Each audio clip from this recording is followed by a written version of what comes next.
Keberanian Faris Danish Zulfadli, 12 tahun, menyelamatkan nyawa rakannya daripada lemas Februari lalu membolehkan beliau menerima pengiktirafan tertinggi sempena sambutan Hari Palang Merah dan Bulan Sabit Merah Sedunia 2026 yang disambut pada 8 Mei.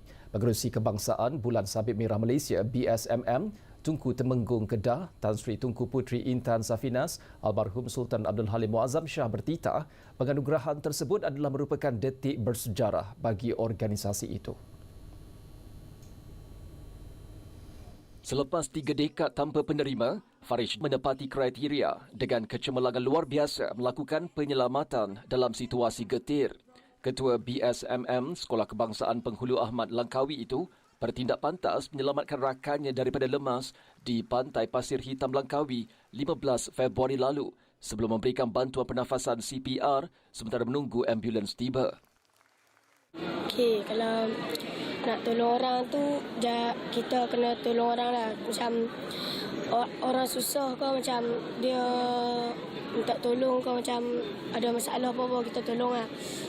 Sebab kalau kita tak tolong macam tak buat, macam tak tu lah, tak sedap, tak senang hati lah.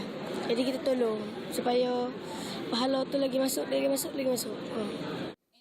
BSMM akan terus menjadi antara organisasi terawal turun membantu ketika krisis berlaku, termasuk menyediakan bantuan kecemasan, makanan, ambulans serta sokongan kesihatan mental kepada mangsa terjejas.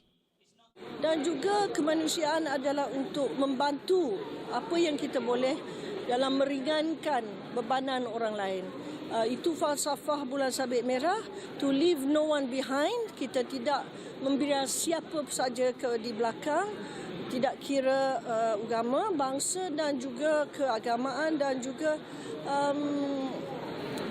kewarganegaraan. Itu juga satu isu yang tidak membezakan di atas apabila seseorang itu menerima ataupun memerlukan bantuan. Hari Palang Merah dan Bulan Sabit Merah Sedunia diraikan di 191 negara bagi menghargai sukarelawan dan petugas kemanusiaan yang sentiasa membantu masyarakat tanpa mengira bangsa, agama dan negara.